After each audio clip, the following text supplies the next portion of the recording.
In a seemingly peaceful city, a giant monster suddenly appeared and began to destroy everything. But it was just a nightmare of our main character, Noi, a second-year high school student. He lived with his father, but he was always busy with work and often not at home, so it was like he was living alone. At school, his friend Haki boasted to Noi about a completely new game called Blade and Saber. Because his uncle was a programmer for the game company, Haki got a beta version, making Noi very jealous. While they were having fun, someone unexpectedly took the game console. It was Kayasu. She came to remind everyone that it was almost time for class, so everyone hurried inside. On the way to class, Noi couldn't stop being excited about the game and accidentally bumped into a girl who seemed to be a rich lady because she had 2 bodyguards with her. Before he could apologize, there was a level 5 disaster alert. A monster was about to appear. It was announced that all people should immediately find shelter as soon as possible. Then lightning struck the heart of the city. Noi immediately ran to the roof to observe. Kayasu reminded him to go to the shelter quickly. He said it was okay because the monster's trajectory was not towards the school. As soon as he finished speaking, the monster fired a missile straight at Noi. Luckily, the protective shield at the school was still working very well. The Saber team had also arrived to eliminate the monster. As soon as the order was given, everyone simultaneously attacked and easily defeated the monster. They were also Noi's dream. He wanted to become Blade or Saber in the future to fight monsters, partly because they were his mother's enemies, and also because Noi wanted to protect everyone. When all 3 entered the classroom, they were glared at by the homeroom teacher because they didn't run to class when they saw the alarm. And the girl who looked like a rich lady was also there. Her name was Modis, and she was assigned to sit next to Noi. While he was staring at her, the homeroom teacher came. For daring to disregard the rules and being late, Noi received a combo punishment of having to finish his homework before going home from the next day, and the class president would closely monitor Noi. In the afternoon, while Noi and Kayasu were returning home, she saw a mother cat and her kittens, so she rushed to take a few pictures. When she turned around, Noi was nowhere to be found. It turned out that he saw Modis alone, so he came to talk to her, but because he didn't know if the upper class wanted to talk to the commoners, he asked permission to leave. Unexpectedly, Modis held him back and asked if he wanted to date her. Just then, Kayasu found them and ran away, leaving her phone behind. After the confession, Modis also left. Noi didn't know what had just happened, so he decided to find Kayasu first. Noi met her at the school swimming pool. He complimented her, saying that even royalty is cute. Just as Kayasu was about to confess to Noi, a monster emerged from the pool. It lunged at both of them. Noi immediately pulled Kayasu to run away. Somehow, the monster had infiltrated the school without triggering the alarm. It attacked relentlessly. The 2 hid in the locker room. Of course, it wouldn't let them go easily. The monster kept banging on the door. Realizing that this wouldn't hold it back, Noi decided to stay and fight so Kayasu could run for help. It was the only way. Noi grabbed a nearby axe and ran out to fight, allowing Kayasu to escape easily. As soon as she got down, she immediately sought help. Meanwhile, on the rooftop, Noi was also fighting back fiercely. He had just cut off one of its tentacles when the monster suddenly punched him against the wall. Thinking that today was his last day, a blade warrior suddenly appeared to fight it. She only needed 1 sword strike to finish off the monster. She then handed Noi an item to heal himself, but he refused because he wasn't badly injured. Suddenly, the monster was still alive after being cut in half. It lunged in to continue its attack, knocking off the mask of the warrior. Even more surprising was that it was Modis. Caught off guard, she was stabbed in the stomach. As she was about to be devoured, Noi jumped in and finished it off. Now Modis was the one who needed healing. Noi was surprised to learn that his classmate was a blade, but Modis made him promise to forget everything that happened today. Noi said he could forget, but he wasn't sure about the confession, making Modis want to punish him. At that moment, help arrived. It was Modis' bodyguard, Kaken. Modis knocked Noi unconscious and let Kaken handle the rest. Kayasu also arrived. Then, he took Noi home. In a dream, while Noi was having fun with his mother, a monster suddenly rushed in, causing him to wake up with a start. Kayasu was there taking care of him. Noi didn't remember anything after the police arrived. Kayasu said that she asked the police to take him home and she was just taking care of him. Then she mentioned the confession. Noi just said that there must be some misunderstanding because he couldn't understand what the upper class was thinking. After that, Noi took Kayasu home, because there had been many accidents lately, and somewhere else, someone was being chased and finished off by a person holding a scythe. The next day, the body was found, and the person in charge of the case was Modis' bodyguard. Noi was on his way to school when he saw it. Then the two had a little chat. Kaken warned Noi not to bother the young lady. As for the case this time, it was terrifying when he told it. But there were some things that weren't right. The body had been there since morning. Maybe the monster had done something. Noi immediately realized. So it wasn't alone yesterday. While he was thinking, the class president appeared to ask for his homework. Noi said that he had an accident yesterday, which was encountering a monster at school and defeating it. Of course, she didn't believe it and dragged Noi to see the teacher. Fortunately, Modis appeared and gave the class president the homework she had done for him in exchange for Noi keeping quiet about what happened yesterday. After that, the two became friends, and Modis took Noi out to play. Haki saw it all and told Kayasu. On the bus, Noi asked Modis what her life was like when she was a child. When she was little, she was not allowed to go out and was always forced to study, so going to school here was her first time. That's why she didn't have any friends. Then, the two of them started to play. They experienced a lot of things. After playing for a while, Modis took Noi to a lingerie store. Needless to say, Noi couldn't avoid being gossiped about. While Modis was trying on clothes, there was a level 5 alarm. Modis immediately transformed, and Noi went to evacuate everyone to safety. Reaching an alley while he was checking, the monster jumped out and attacked. Suddenly, it was cut into 8 pieces. One would think it was a blade warrior, but she told him that he would be her prey. At this time, she was shot by another warrior. Noi didn't understand what was going on, so he decided to run away with this blonde girl first. The other warrior also chased after them and warned Noi that it was a demon, not a human. The blonde girl also recovered and rushed to attack. Noi wondered why Blade and Saber were attacking each other. The blue-haired girl said that she had killed her teammate, so she had to make her pay. The blonde girl also changed her hunting target. Noi vaguely realized that the Blade's power was behind the recent cases. Then the two clashed. Knowing that her opponent couldn't attack at close range, the Blade continuously pressed the Saber. The Blade launched a finishing blow, but the Saber used her eye to fire back an attack. The two attacks collided, creating an explosion, and the result leaned towards the Blade, in my opinion, but the Saber had time to fire a shot into the Blade's stomach, so now the upper hand belonged to the Saber. As she was about to finish her off, Noi stopped her.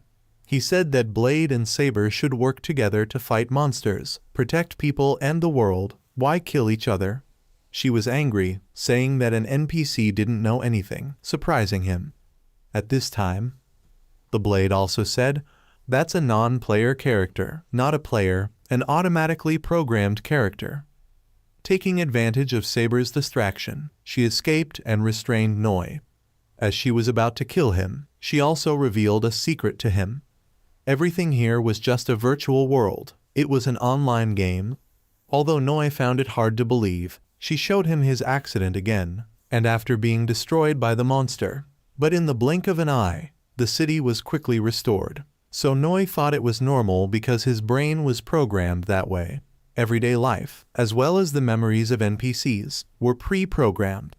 Everything in this world was controlled by a supercomputer.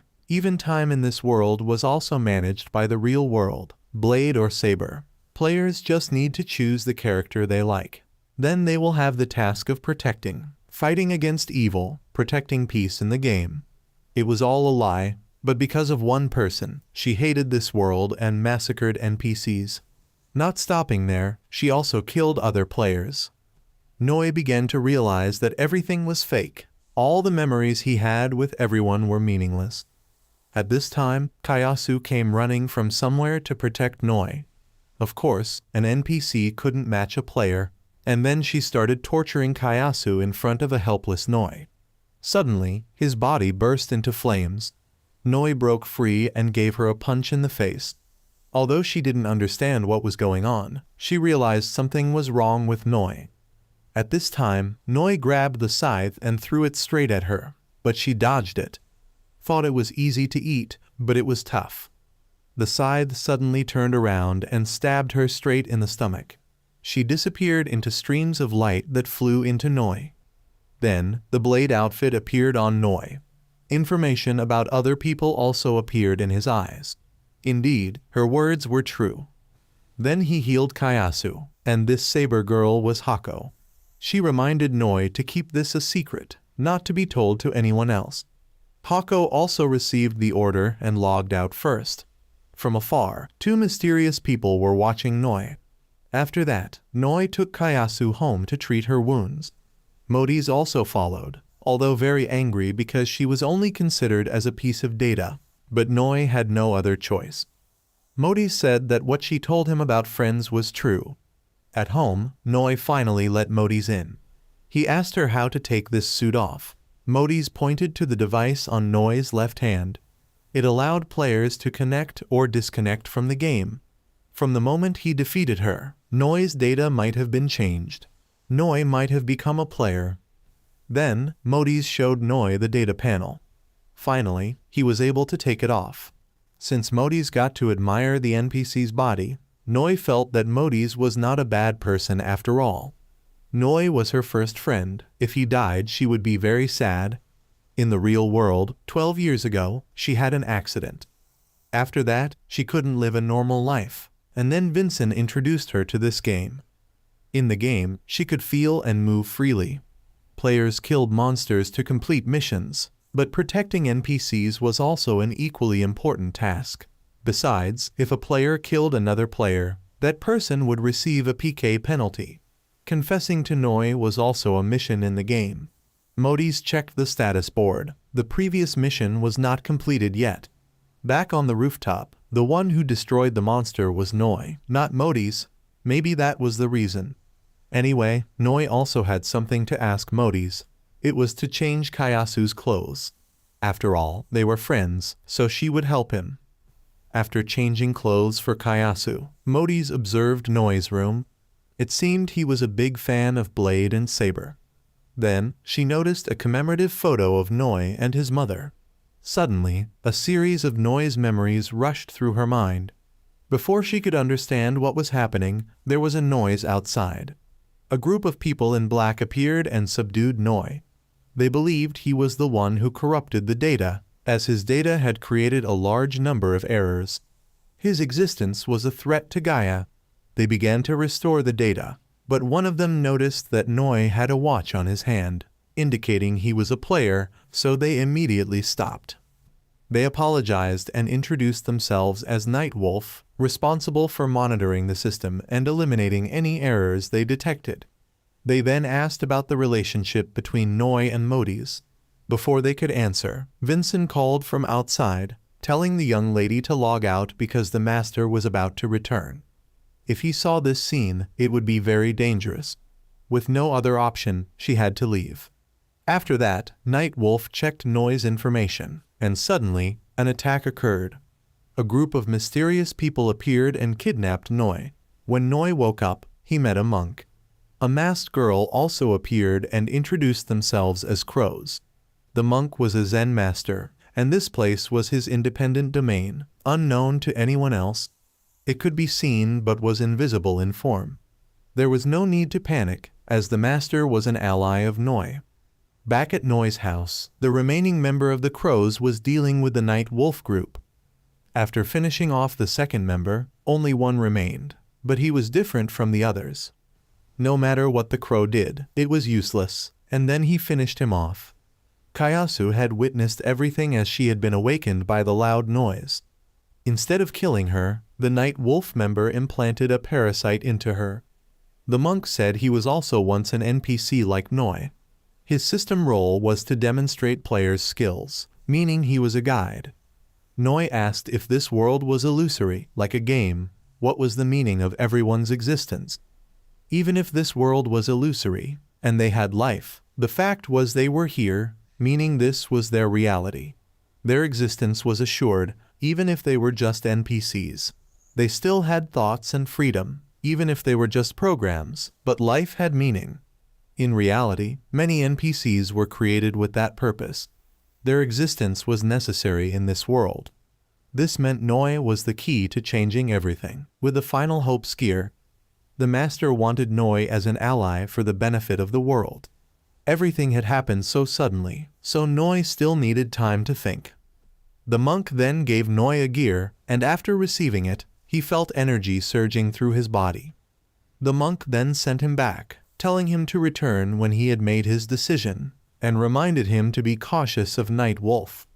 Meanwhile, Modis had a dinner with her uncle. She also mentioned her memories. Although she had recalled a little, she still wanted to know more about the boy and his mother, and it might be related to his father.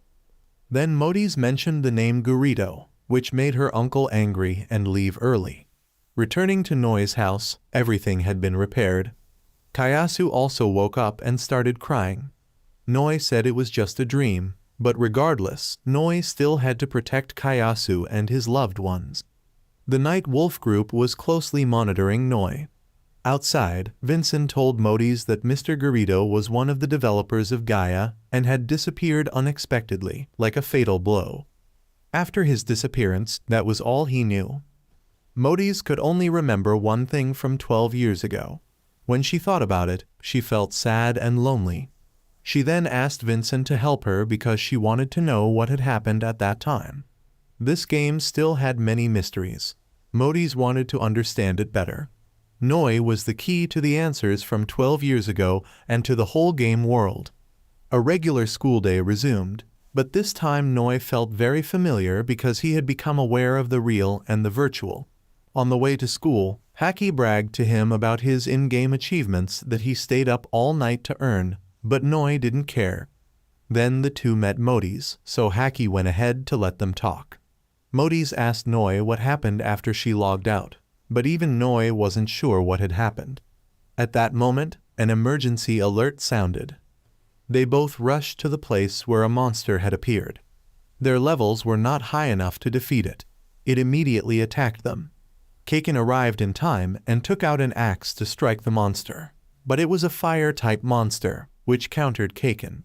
It burned him, but fortunately, Vincent arrived in time. Kayasu also went looking for Noi when she didn't see him at school. The monster charged towards the school, intending to break through the barrier. Modis transformed and joined the fight. Watching the three of them fight, Noi couldn't stand still. He transformed to assist. The monster began to charge its attack. Vincent told them to retreat because it only aimed at the school, not them. But Noi refused. To the players, they were just NPCs, but to Noi, they were very important. This world was everything to Noi. Even if he failed, he would continue to fight. Noi continued to charge forward, with Modis following to support. Noi tried to summon a weapon but failed. The monster struck, rendering him unconscious. Just as it was about to crush him, Kaken arrived but could only resist a little. Then a bullet hit the monster's eye, fired by Hako from Saber. The captain also appeared, saying they could only help this much. The explosive witch was a very tough monster. Noi was the first to attack, so even if they killed it, they wouldn't get any experience or items. Furthermore, to defeat it required a high level and many other things. If the main damage wasn't enough, it would only make it angrier, doubling its attack power. After that, the two left. The monster continued to attack. When Noi was in danger, Kayasu unleashed her power. Night Wolf, who was watching, also sensed it. They were very surprised as there was no data about Kayasu possessing such energy. The monster continued to aim at the school. Vincent could only defend. Kayasu unleashed all her power to wake Noi up. Finally, he regained consciousness, and Kayasu fainted afterward. Noi began to unleash his power. The master sensed the time had come. Noi had managed to summon his weapon. The master was also casting spells. The night wolf had found the master's location. He maximized all his skills for Noi, putting everything in his hands, then fainted. Noi continuously spammed attacks, eventually absorbing the monster. The ordeal ended, but Noi lost control and attacked Modis. Fortunately, the Crow members arrived and restrained him. Her identity as the class president was also revealed. She hurriedly left. At the master's place, the night wolf had found him. They confronted each other, and he forced the master to reveal his true form. The master had exhausted all his power to help Noi. He then forced the master to reveal the crow's location. Meanwhile, Kaken was taking Noi to a press conference. Tenma Corporation had created Gaia and Chuyuu's Sekai 12 years ago. Today, they were holding a press conference. It was also Modis' home, and her grandfather had planned everything to continue the project. Gaia was an AI created to handle the game's database, also known as a supercomputer. It contained everything that existed in Chuyuu's Sekai. As soon as they met, Kaken and Vincent started fighting. The main reason for bringing Noi here was that there were a few things that needed confirmation. In return, Vincent would tell Noi everything necessary. Back at the Grandmaster's place, he couldn't understand the truth that the Night Wolf group believed in. If he joined their side, they would surely achieve true freedom. The Night Wolf member was tired of the Grandmaster's words. Gaia had given this world life. Without Gaia's backup, they wouldn't be alive today. However, they faced obstacles when the Grandmaster rebelled against Gaia. Destroying Gaia meant destroying this world, which was more than enough reason to eliminate him, and Noi was no exception. Back to Noi, Vincent had reviewed his personal information. Noi's mother died in an accident 6 years ago when a monster attacked the city. Afterward, Noi lived with his father, but his father was very busy, so he often stayed alone. Noi angrily threw all the papers away, saying that NPCs also deserved privacy. He felt like the people here only saw him as part of the data. Modis explained that investigating him was only to find answers because she thought he and everything happening might be connected. Noi was the only clue to uncovering the truth about this world, so she needed his help. Not because he was an NPC or a player, but because they were friends, which made Kaken laugh out loud. Luckily, Vincent quickly covered his mouth. In short, they didn't come here to play games, and he showed Noi a picture of himself. His father took that picture, but Noi couldn't remember his name and then fainted. Back with the Grandmaster, he was being completely overwhelmed. Just one more hit and he fainted. After a while, Noi woke up. Vincent explained that someone had tampered with his data. Modis mentioned the name Garrido, causing Noi's head to ache intensely. He was one of the developers of Gaia and the chief engineer of the project. All of Noi's data had been altered, from skills to weapons, so now Noi was like a game hacker. The system would eliminate him if it found out. Noi then told everyone about the Grandmaster. Vincent understood the situation. The Chuyuu Sekai press conference was about to start, so everyone prepared to log out and say goodbye to Noi. Modis warned him that people in the real world would see his existence as a threat, so he should be careful. Back home, the class president was already there. She was there to protect him, and her name was Chino. Noi asked what was going on. Chino informed him that the Grandmaster had been captured by a subordinate of Night Wolf named Virus. He was probably hunting down other crows, and Noi was his next target. The school used to be a safe zone, but now the barriers were down. The system was malfunctioning and probably wouldn't be fixed. The ones who could do that were the system managers, Night Wolf. Virus was experimenting with Noi and his skills. Since Noi had caught his eye, he would definitely come for him again. Noi just wanted to be a blade warrior to protect everyone and didn't understand why people kept calling him the last hope. Chino didn't know either, but she believed the Grandmaster had bet his life to give Noi all his power. so there had to be a deeper meaning. Noi's mission now was not to let the Grandmaster's efforts go to waste. Noi knew what he had to do. He needed to believe in himself more to protect those he loved. The next morning, Noi rushed to school, though he was late, but Kayasu was still waiting for him. As soon as she saw Noi, she jumped into his arms. When she woke up, she didn't see him anywhere, but she was very happy that he was okay. At that moment, Virus appeared unexpectedly. He wanted to know how Noi could become a player. He had sent the Grandmaster to meet a guest, then suddenly knocked Noi out with a lightning bolt. As he was about to take him away, Kayasu unleashed her power once again, causing everything around her to crumble. Seeing the situation spiraling out of control, Virus intervened, restoring everything to normal before retreating. Kayasu then escorted Noi back to class. Upon entering, they were greeted by a surprise party, as everyone thanked Noi for saving them. Immediately, Kayasu was left out. Noi noticed Haki still sitting in his usual spot. Everyone was giving gifts to Noi. Some even included love letters. After the party, Noi went back to his desk to check his box, but there were no letters. He turned to ask Haki, but he didn't respond, probably due to Noi ignoring him yesterday. Noi quickly apologized. Both of them were then given 2 chalk pieces by the teacher as punishment. As for the love letters, Kayasu had collected them all and burned them. She also insisted that Noi belonged to her. Back at their usual spot, both friends were sulking. Haki wasn't upset about Noi ignoring him, but rather that Noi had been hiding his true identity from him. In front of a warrior, Haki felt like a mere gamer who stayed up late watching anime. Now, their relationship was no longer what it used to be. They were truly living in different worlds. Noi told Haki that the truth could be hurtful. If Haki still considered him a friend, Noi would tell him everything. Hearing this, Haki immediately bombarded him with questions. Noi then took Haki to see Vincent, but it seemed like their press conference wasn't over yet. As they stepped out, a dog rushed towards Noi and started licking him.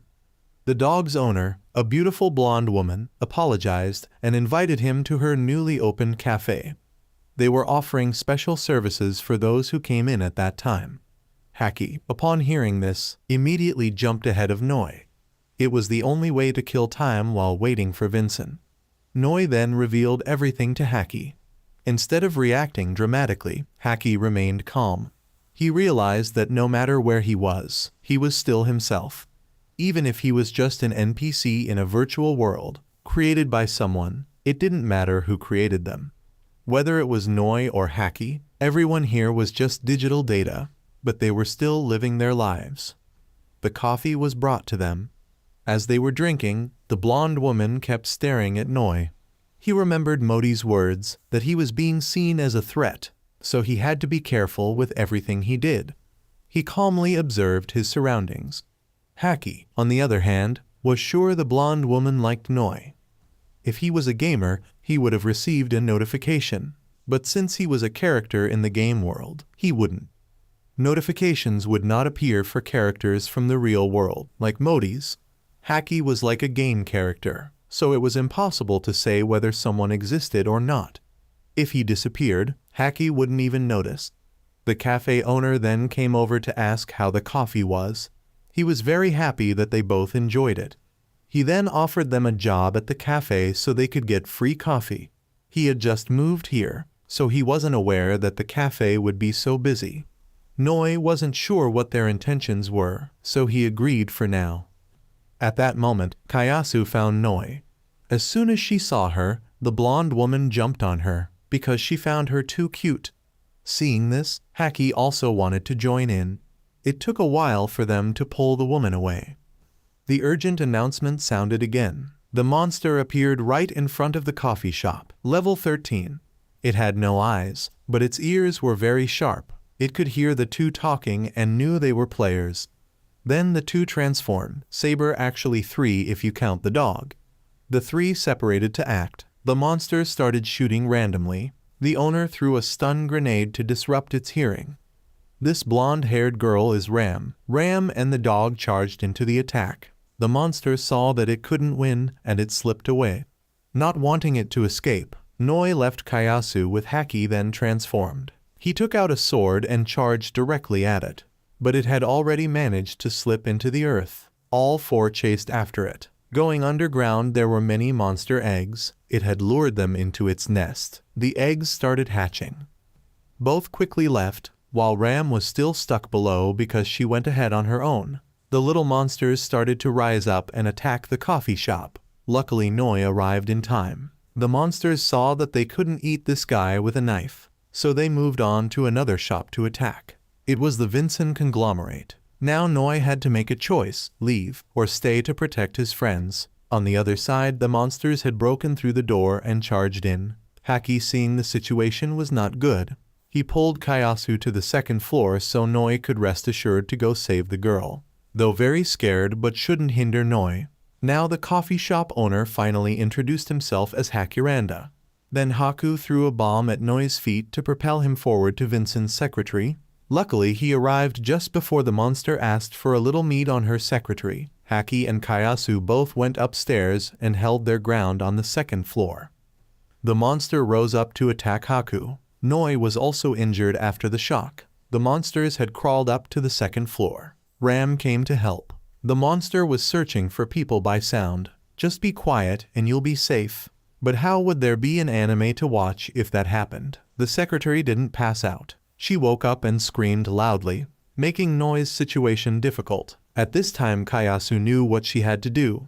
She pushed Ram out, then used the stun grenade she had gotten and threw it at the monster, causing it to lose its position near Noi.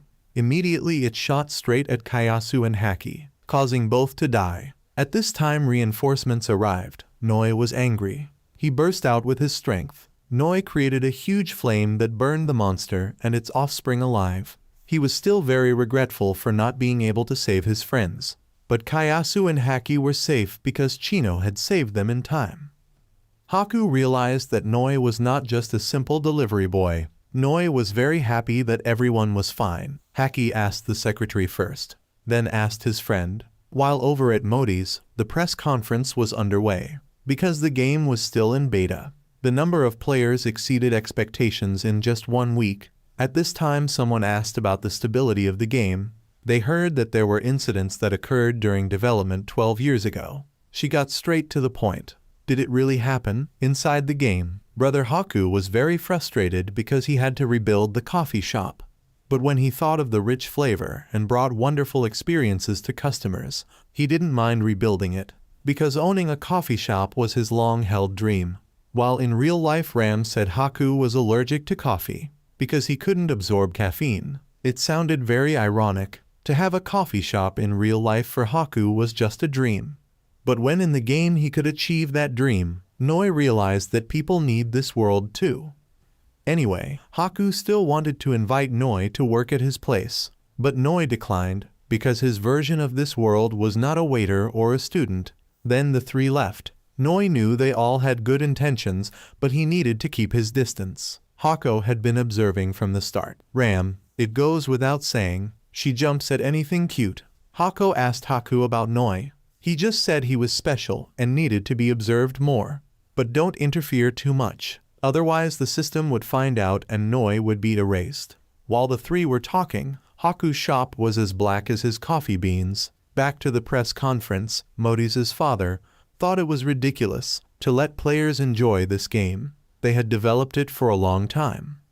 She continued to ask, wasn't it because of the incident that the company took so long to develop? It was pointless to argue because all that time the company had always been focused on developing to bring the best experience to players. Seeing that she couldn't get anything from him, the reporter turned her attention to Modi's, but he cleverly handled the situation. Information about whether the young lady participated in the beta test, he would announce later. The reason is because Modi's would be the advertising representative for the game, and would also be his successor. Rumors about Modi's being sick since childhood were true, so she didn't know anything about this world. And thanks to the game she was like regaining her freedom. That was his purpose when he wanted them to overcome their shortcomings and be free in this game. Everyone was the same. They didn't worry about their status, so that they could enjoy the game to the fullest.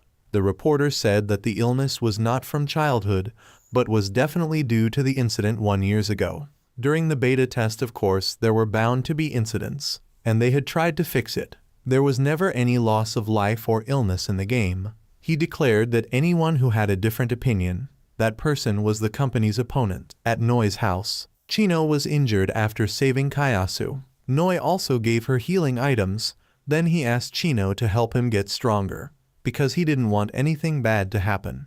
He needed to be stronger. Chino realized that what Noi lacked was self-defense and attack skills, so she could only teach him that. Then the training session began immediately. While over at Modi's, he scolded both Vincent and Kaken. Did they anticipate the consequences of letting the young lady participate in the game? If she had anything happen to her, both of you would eat enough. Vincent took full responsibility. He was the one who invited the young lady to participate in the game, because he knew it was very important to her, and was immediately fired. But Modi's defended him, because she was very lonely without friends. She also knew her body was very limited, and that made him very worried. At this point, the man walked up to Modi's and told her to promise him that if she felt unwell, she would log out immediately. Both of them would not be fired either. He also told her to be careful with that reporter. Meanwhile, Noi was practicing with Chino. Just by looking, you could tell he was getting beat up a lot. After a while, they both took a break so Chino could cook for him. Kayasu also brought food over for Noi. Needless to say, she was very excited about these two young people. After a while of explaining, she understood. Kayasu decided to stay there to protect Noi and chase Chino away. The two started arguing. When they saw Noi was hungry, they both started fighting over cooking for him. There was nothing Noi could do, so he went to take a bath while they did whatever they wanted. In the kitchen, the two of them kept fighting, causing the fish stew pot to catch fire. Hearing Kayasu scream, Noi rushed out to check. He accidentally showed his goods to the girls. Chino gave him a good beating. Right then, Modi's came to visit. Kaken immediately used a gun to destroy Noi's population enhancer. A while later, Kaken said the reason they came was to invite him on a vacation so Modi's could distress from the outside world. This trip was to the beach, which made Kaken extremely excited. Meanwhile, outside, Vincent asked the nurse attending Modi's to let him go on a business trip. However, they didn't know that she was actually Blade. Finally, the whole group arrived at the beach. Haki was busy playing games and Vincent couldn't be reached, so neither of them were there. This was also the first time Modi's had seen the ocean in 10 years. Everyone started unpacking their things. Unexpectedly, they found Haki hiding in the trunk of the car because he didn't want to be left behind. From afar, Haku was also watching the group. Instead of looking at them, he was looking at the girls. Of course he got beaten up by Ram. Hako was also there. After changing, everyone headed out to the beach. The girls had also changed, but the two men only had eyes for Modi's, making Kayasu and Chino glare. Everyone was having fun together, except for Modi's, who was just sitting and watching. Noi asked why she wasn't joining in. Modi's said that if she got too close to the characters in the game, it would affect their personalities. She was content with just being friends with Noi. Noi thought that regardless of who they were, everyone could integrate with others, even if they were from another world. If she made more friends, she could imagine a new world. She could be proud of her own world. If she expanded the concept of the world, she would have many more choices for the future, endless possibilities. It happened in Chuyu Isekai. It showed Modi's a new possibility of the world. Seeing this, Modi's joined everyone else. While they were playing, Noi saw a white-haired girl he knew, but only he could see her. While they were playing on the water scooter, memories of that girl flickered in his mind. On the beach, Chino got a call from a crow. When she answered, there was no one there. It turned out that Virus had found his hiding place and killed everyone. He also found out Chino's identity. Suddenly, a disaster warning appeared on the beach. A monster had appeared and was heading towards the ship. Noi and Modi's transformed and chased after it. The two of them managed to get onto the ship and prepared to fight the monster. It started firing missiles at them. they managed to block all of them. Kaken was rushing there and Kayasu followed. Noi used his rope to tie up the monster, but it didn't work. It continued to fire missiles. Kaken and Kayasu arrived to help. On the beach, Hako transformed to help from afar. Noi and Kaken charged at the monster, but its skin was too thick. Noi gathered his strength and spammed fireballs at the monster, causing it to scream in pain and dive into the water. However, it wasn't over yet. From under the water, a whole bunch of missiles were launched. Even though they tried their best to protect the ship, Noi and Modi's were knocked off the ship. Underwater, he managed to save Modi's, but he was also exhausted and sank. Kayasu immediately jumped in to save Noi. In his subconscious, Noi met the girl from before. She introduced herself as Gaia, the one who controlled Chu-Yu's Sekai. She had tried to contact him many times, but she failed. Then Gaia showed Noi his mother in the real world. There wasn't much time left. Noi had to save her. Underwater, Kayasu once again used her powers to transform and defeat the monster. The two of them returned safely to the surface. In the real world, there was a scientist lying next to Noi's mother. The blonde-haired woman was also there. Her name was Mons. Noi's mother was Hira. We learned that they were a family. Inside the game, Noi told Vincent everything about his mother being in the real world. While the group was discussing, Modi's suddenly screamed in pain and fainted. It turned out that Mons had implanted a chip in Modi's from outside and activated something. Outside, Modi's was rushed to the hospital. The chairman arrived after hearing the news.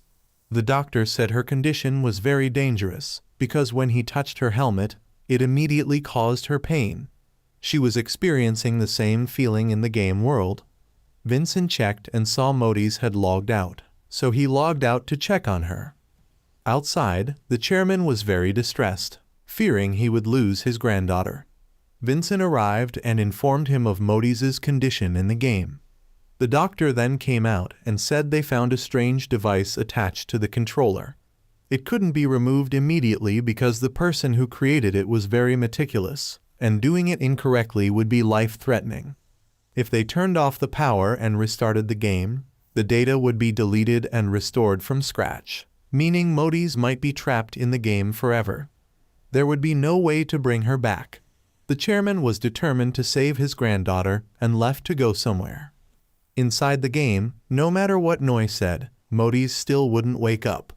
Virus had captured and controlled the Grandmaster. He had no intention of restoring the Grandmaster's data.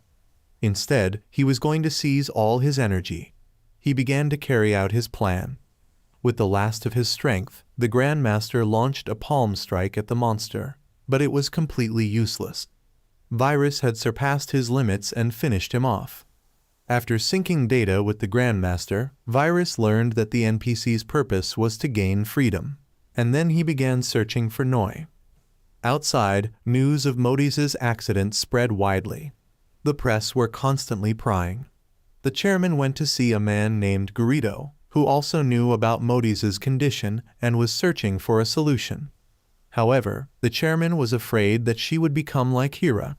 If this situation continued, he would be forced to reset Gaia. Naturally, Garrido objected, saying that Hira would never be able to return, and Chu-Yu Sekai was something very important that they had created with their own strength. He would protect Hira at all costs. Mons arrived, stating that if the chairman didn't escape Gaia, he wouldn't be able to save his granddaughter. She also admitted that she was behind the entire incident. Garrido was furious and slapped her, as his beloved daughter had just destroyed all his work over the past 12 years. However, Mons also spoke of her own hardships, explaining that because of this project, Garrido hadn't been home in 12 years. Inside the game, Gaia appeared again and pleaded with Noi to save Hira, as there wasn't much time. She then took Noi into Modi's memories. They met their family again, including themselves as children, and Gaia appeared once more. These were memories Noi couldn't remember. She reminded him not to look away from this tragedy and to return to save Hira. Before he could understand what was happening, he was shown more of Modi's memories. Gaia was also there, observing everyone having fun, making her feel very lonely. Hira saw her, but she ran away. When she looked back and saw Modi's happy, Gaia burst into tears. Her cries disrupted the system. Garrido immediately logged out to check. Everything was about to collapse. Hira embraced the little girl, calming her down. When young Noi ran to Hira, Gaia's powers surged. Garrido outside ordered everyone to log out immediately, but only his wife and Modi's managed to log out in time. Their father stayed to save Noi and his wife, but it was too late. The two of them suddenly woke up, and before they could rejoice, Virus arrived to deal with Noi. Outside, after the disaster, Gaia miraculously continued to function. Garrido had to continue developing Gaia so his wife and children could live. Mons said that he was ridiculous for thinking that he had taken care of his family for the past 12 years, because it was all pointless as no one would be able to return. Mons did all of this because she didn't want to see her father suffer anymore, and she wished he wouldn't torment himself. The chairman received a call from the hospital informing him that Modis had woken up. Inside the game, Noi was preparing to fight Virus. The villain wanted to see how this last hope would fight.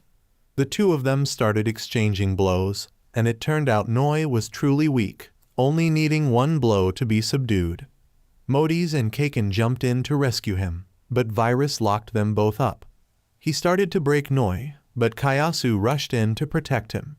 Virus realized she was a monster and attacked, but it was too late. Kayasu transformed. He recognized that Kayasu was not created like a normal NPC, but for the sole purpose of protecting Noi. After transferring her final power to Noi, she disappeared. Regaining his composure, the two continued their exchange of blows. Virus used his bare hands to fight on par with Noi, even breaking his sword. Seeing that he was outmatched in swordplay, Noi started using magic. He unleashed an attack that created an explosion, contaminating everything around. Noi was taken to meet Gaia. She asked him to save Hira. Outside, there was an alert as well. Data overflow was changing the system, and Hira's life was in danger. Naturally, Garrido wouldn't give up on his family. Keeping them alive was the reason he existed until now, so he would do everything he could to wake them up. Gaia's data had been altered by the virus, and it was holding Hira's soul captive. If this continued, her soul would disappear, and she would never return to her own world. Once again, she apologized for taking Noi's mother away and vanished. Even though he knew he had to save his mother, first he needed to find a way to get out of there to destroy the core from the outside. He remembered Haki's game console. Noi contacted him and managed to escape. Of course, Virus also escaped with him. The battle resumed. When Virus was split in half, he didn't die. He just replicated himself. If they didn't take him down, they wouldn't be able to save Noi's mother. Outside, Modis' father contacted her and told her to log out quickly. She refused because she still had people she needed to help. Meanwhile, Noi was cutting him into as many pieces as he could, but it was useless. Everyone started holding him off so Noi could go save his mother, but they kept getting more and more. Vincent arrived to help. He said that Garrido was trying to stabilize the game. But if Chuyu Sekai was destroyed, all the players and NPCs would be erased. They had no choice but to trust Garrido. Meanwhile, Noi was being overrun by the virus. He was fighting solo. The Saber team arrived to help. Modis had to destroy the core in his place. Outside, Mons was also helping Garrido stabilize the system. Inside, Noi managed to finish off the virus. With his last ounce of strength, the virus fired a blow at Modis. Luckily, she had destroyed the core before being hit. Hira was saved. The viruses stopped. Kayasu also woke up. Light appeared again, and so, everyday life resumed, both in real life and in the game. The game was released smoothly. Everyone could have fun together. The anime ended here. Goodbye and thank you.